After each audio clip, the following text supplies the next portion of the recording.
porci. V tomto díle bych chtěl říct něco o array functions. My jsme už pole nějakým způsobem probírali a teďka si ukážeme ty jednotlivé funkce, které tam jsou. Nebudeme projít úplně všechny, ale ukážeme si ty významné. Takže připravil jsem si tady nemovitosti, celkem 5 nemovitostí. Každá má AIčko, v jakém městě, cena, jakou má rozlohu a jaký je to typ, jestli je to dům nebo byt. A potom jsem si připravil ještě něco dalšího, abych mohl potom použít flat mapu. A k tomu se dostaneme potom. Takže první je mapa. Mapu budete použít běžně třeba v Reactu, když budete třeba renderovat nějaký HTML, nebo i normálně v kódu. Takže mapa je za mě hrozně důležitá. A mapa funguje tak, že já vezmu moje pole, zatím budu iterovat a budu mít jednotlivý objekt, a takže property. A teďka je na mě, co já s tím udělám. Jestli v podstatě můžu vrátit cokoliv. Jo, takže kdybych napsal si třeba new property, takhle konzole log new property a nechal jsem si to vypsat, tak to jsem v podstatě nic neudělal. To mám úplně to stejné, co na začátku. Akorát s tím rozdílem, že mám nový pole. Jo, mám pole new property, nebo new properties, ať je to správně, a properties. A já můžu třeba si říct, OK, tak mě v tomto případě zajímá jenom město. A mám takhle jenom města. No a teďka to budu chtít třeba udělat tak, že mě zajímají jenom ty konkrétní města, nepotřebuji, že tady je dvakrát Praha a tak dále. Takže můžu udělat třeba new set a potom zjistím, že tam mám tyhle 4, no a pak když to budu potřebovat, tak to zase vrátím zpátky na pole. A mám to.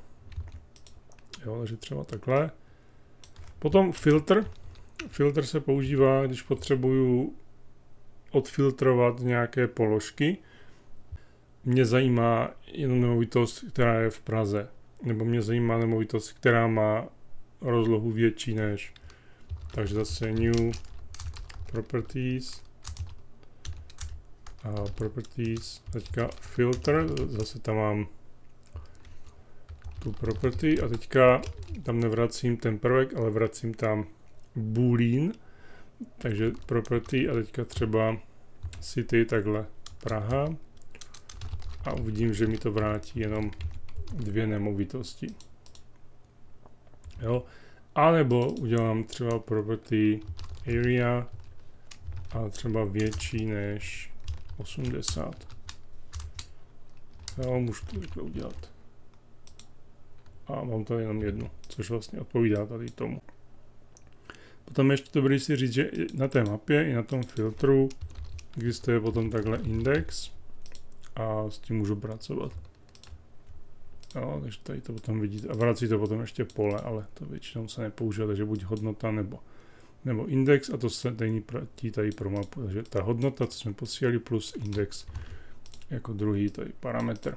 Platí to pro mapu i pro filter. No a potom je reduce. Reduce funguje tak, že dostáváte nějakou počáteční hodnotu a podle toho, co si vrátíte, tak v každé další iteraci dostáváte to, co jste si vrátili. Takže zase new properties a teďka třeba properties reduce a teďka mi to vrátí, napíšu takhle, takže já budu chtít třeba, nebo třeba klidně můžeme mít číslo a teďka budu mít current a předtím bude třeba total v novém případě, nebo klidně můžu jako previous, aby to bylo jasný. Teďka podle toho, co si vrátím, takže v první iteraci mi to vrátí 0, protože 0 je výchozí hodnota. Ono to většinou funguje i bez ní, ale doporučuji to tam dávat. Jo, takže máte callback, stejně jako filtr, stejně jako mapa, a potom druhý parametr je výchozí hodnota, což v první iteraci bude previous 0. No a pak můžu dělat previous a budu chtít třeba current a máme tam price.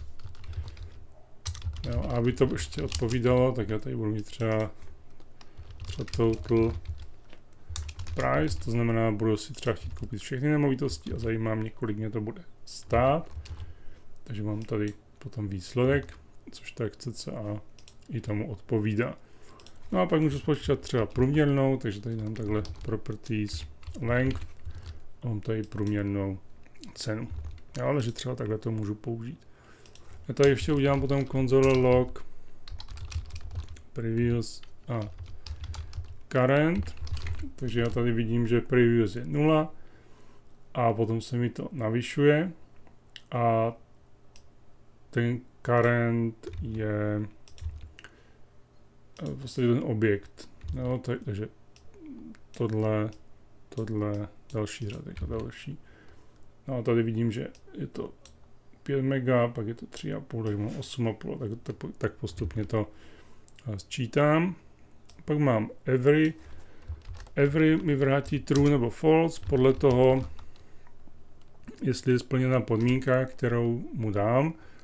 Takže mě třeba bude zajímat třeba is all apartments, jestli jsou to všechno třeba ty byty, tak můžu udělat takhle properties every a takhle property, no a property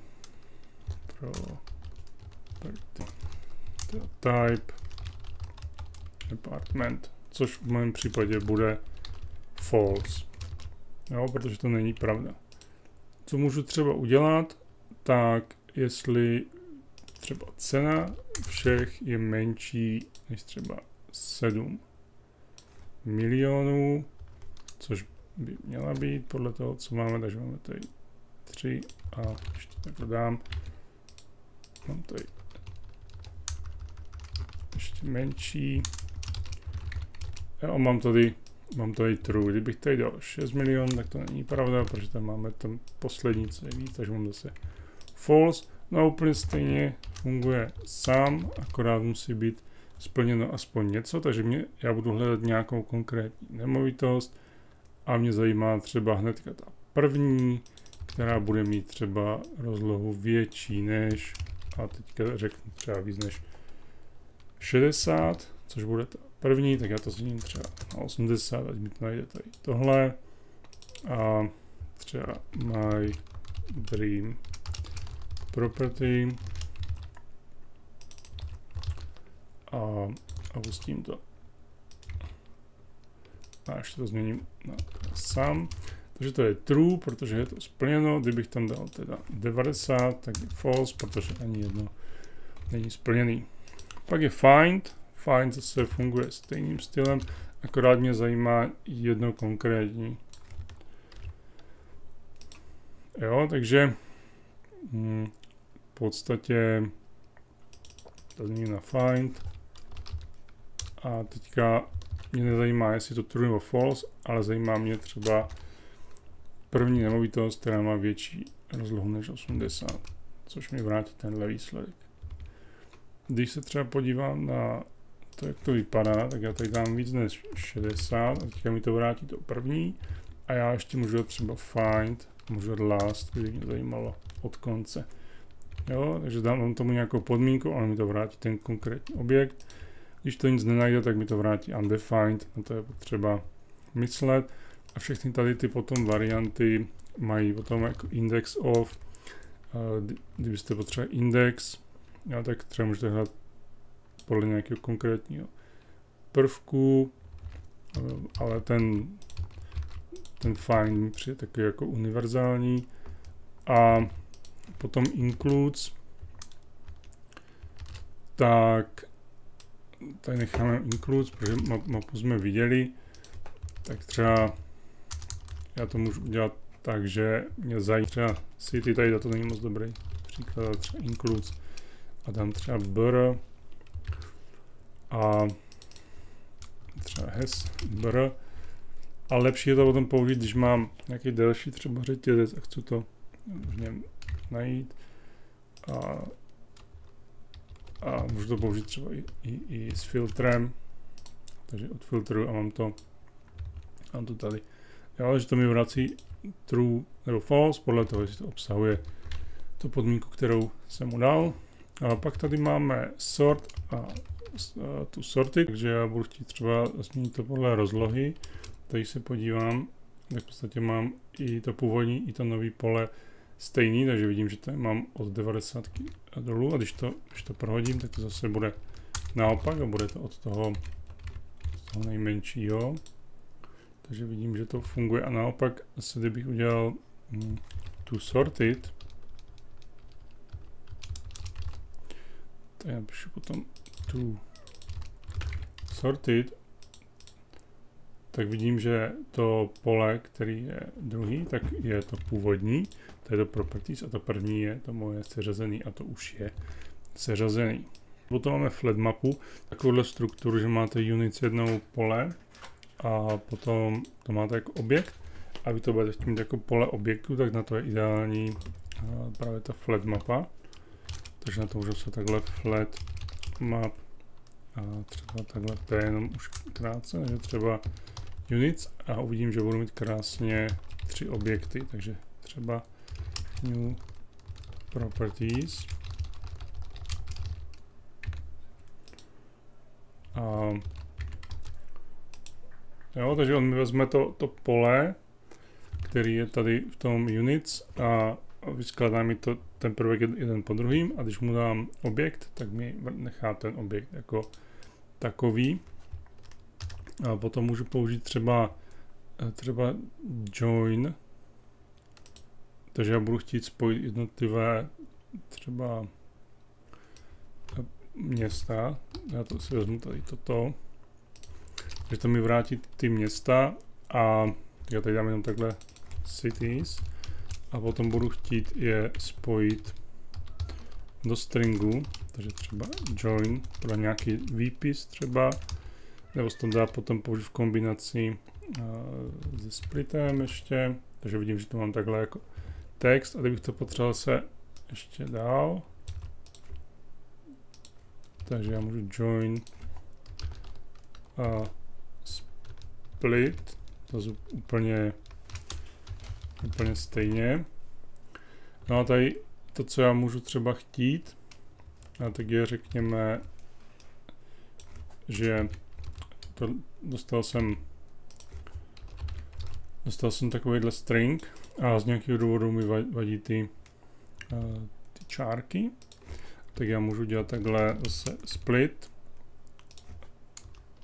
pomocí toho, co je tam předtím. Předpokládám, že tohle už jsem dostal, jo, abych jako, to mi vypadalo divně, takže tohle je ten můj výsledek v tom, co už mám.